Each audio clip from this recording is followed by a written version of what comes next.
Like the one job that you can just sort of say you are one, and you are? What are you? I'm an actor. Are you acting anything? Not right now.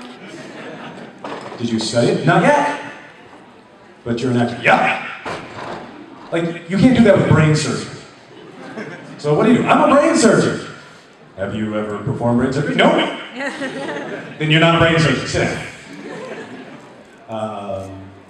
Yes.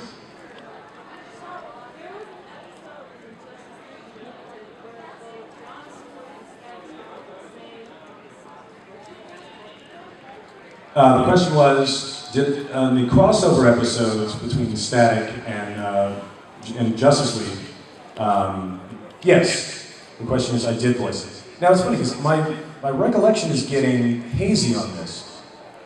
I am under the impression that the first crossover was a Static episode, where Green Lantern came, and in fact, that episode was, I think the writers were messing with me, because they had me do Jon Stewart, as well as Virgil, but then they had a second Jon Stewart who was really Sinestro in disguise.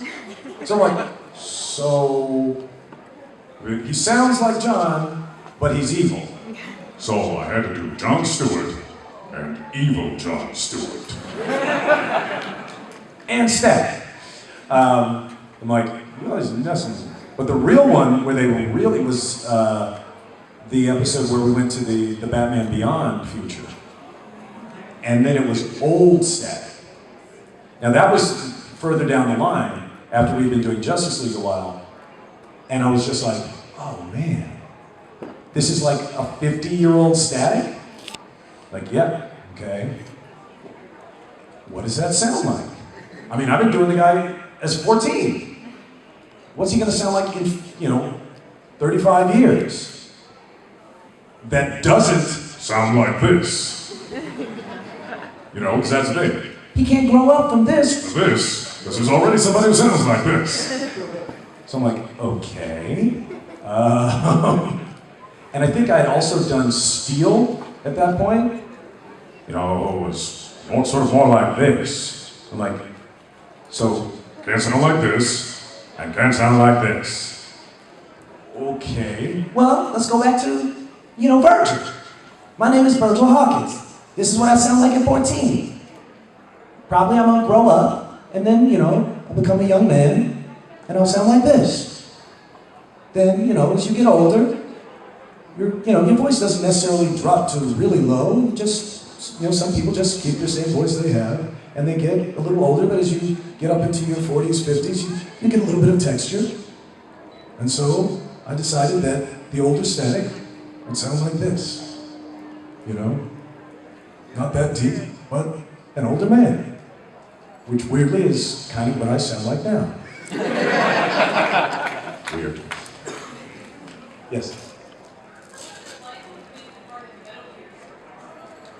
Doing Metal Gear was a blast. That actually is something, because I loved the first game so much, because it was like the first real stealth video game. I think I was coming off of like Doom and Wolfenstein, and it was like, this game's like, oh, if I just shoot everybody, I get killed. Doom is awesome. This is hard. But I loved it so much that when I found out they were auditioning for it, that I knew Chris Zimmerman, who was directing, and I begged for an audition. It's like, can I, please? And I think I went in to audition for the DARPA chief or something, and then she handed me the audition for Vamp. And that was a character that I really was able to, how should I say, sink my teeth into. And I had a blast. I got to meet David Hayter, and I think Jen and I knew each other from before that. But it was such an amazing cast and such an incredible, story to be a part of. That it's definitely one of the things I'm proudest of. Yes.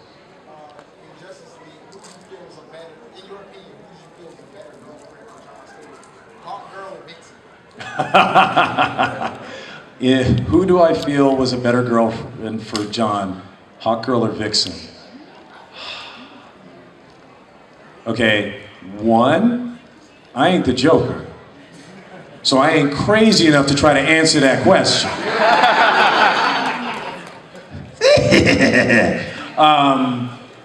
Because have you seen them? Man, that's like, you want to pick between honey or syrup? No, and also the actors who played, you know, Hawk Girl and Vixen, you know, Maria Canals and Gina Rodriguez, were both absolutely insanely gorgeous also, and the most incredibly nice people. I mean, obviously the relationship with Hawk Girl went deeper, but it was also a little more betrayal. Like, I mean, you really gotta tell the brother when you have a fiancé on another planet who's gonna invade the planet. I mean, that should have come up somewhere along the conversation. Maybe it's not pillow talk, but come on! oh, I forgot, John, I'm engaged. Yeah, well, kiss my ass. Yes.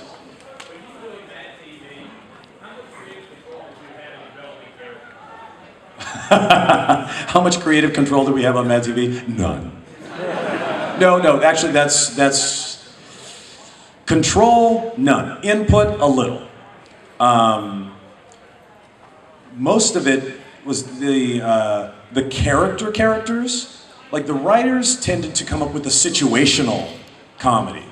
You know, like there's a sketch where we're ordering, you know, fast food in these insanely long orders. Like that's sort of a situational gag. The character stuff tended to come more out of the actors. You know, like the Miss Swan character was something that Alex Borstein was doing before she came. The UPS guy, you know, the character I used to do. You know, I used to do that on stage before I ever came to Mad TV. In fact, it's funny because Mary Shear, who was on Mad TV with me, the very first time I did that sketch on stage, she was in it.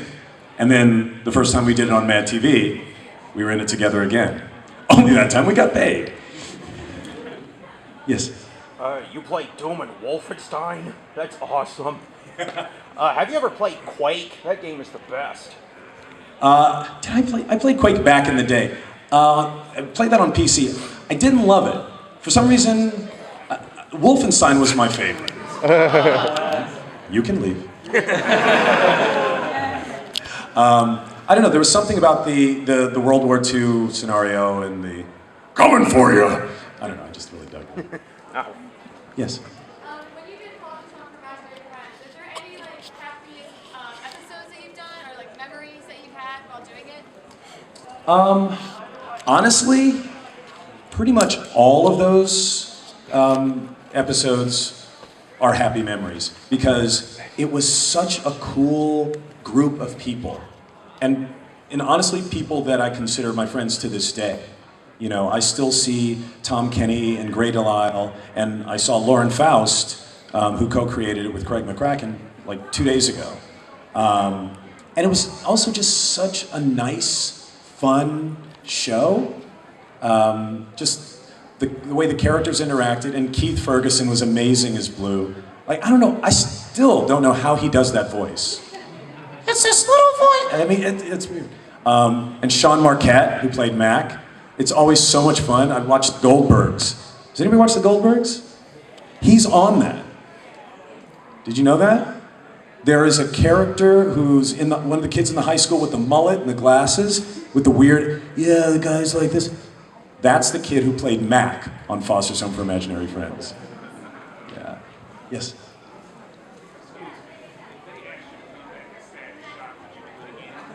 If they asked me to come back as Static Shock, yeah, absolutely. They haven't asked yet. But apparently there's a new Static comic about to come out, so I'm really, really excited for that. Yes? Are you going to have a cameo in Green Lantern Corps? Not that I am aware of. I wish. That would be fun. I don't. It's really interesting. Sometimes they like to draw in, and sometimes they want to stay distant from the old versions. You know, I'm not sure. I think it depends on, that particular creator's vision of it and whether they feel threatened by the old version or not. But I don't know. We'll see. Yes. Two questions. A dual question. Dual question. All right. One, have you ever done anything with sick kids where you go call in one of your voices or anything? I know a lot of voice actors have done stuff like that. I don't know if you've done anything. I hate kids. I love sick people, but not kids. No. The question was, well, the first question. There's more to come. Are we all just so excited? First question is, have I ever done anything with sick kids? Yes. Not like in sort of, I don't have to sign up or anything, but I've had friends whose kids were sick, or people that I know. I mean, basically, if anybody's in need, and it's something that can alleviate some pain or suffering they're going through, of course, absolutely. The other question was, what is going to be the rating for Goblins? That's an interesting question. Obviously, we won't know. The question was, for my Goblins project, what will the rating be? In our vision of it, it's TV-14. Just because there is a certain level of intensity to certain moments that we don't want to have to water down. But at the same time, there's no profanity or nudity, so, it's not going to be crazy. But when Core comes on, there's going to be some blood. So it's gonna be like Doom. Yeah. Exactly. Yes. Oh, you just coming with the request. Slap, slap, slap, clap, clap, clap. Bond worship giant space rock.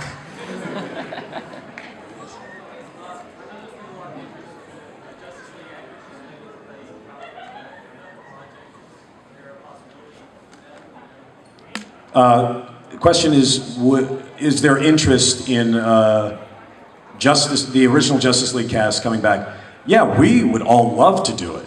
I'm not sure, I think from the corporate standpoint, there's a lot of irons in the fire on that, and I think they're more focused on Jason Momoa's pecs than a bunch of voice actors. But anything is possible, Yes.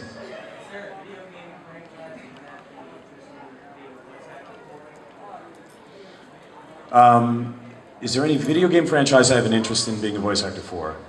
Yeah. All of them! No, I mean, I would say the biggest ones, obviously it's the ones that you played when you were younger that matter the most. But I've already done Metal Gear and Mortal Kombat, and been part of those worlds. I mean, Mortal Kombat was a big one, just because I played that so much, when I was younger, and then to finally actually have a character who does a fatality, was super, super cool. I'm trying to think if there's anything else from the childhood. Ooh, maybe I can get Deborah Wilson to get me in with Wolfenstein. Yes. I can do a German accent, yeah. Wait, am I missing? Yes. I feel like I'm missing people in the back. Say it again. Can Static Shock do a live action movie? You mean, is it possible? Yes. Do I have any knowledge of it or any control of it? No. Wait, $100 million fell out of my pocket. You know what, I'm gonna go buy me a Static movie right now. No, I mean, you gotta understand, these movies, are super, super expensive. And so the people who make these decisions, they're not us. they're not fans. Because we don't have that kind of money. We don't even have that kind of money to spend, you know, because they're getting half the money they earn from China. But I think if they can be convinced that there is potential money on the table, that there is an audience, that we all love these things and want these things, yeah, then maybe they will come our way. I don't know. We'll see. Yes.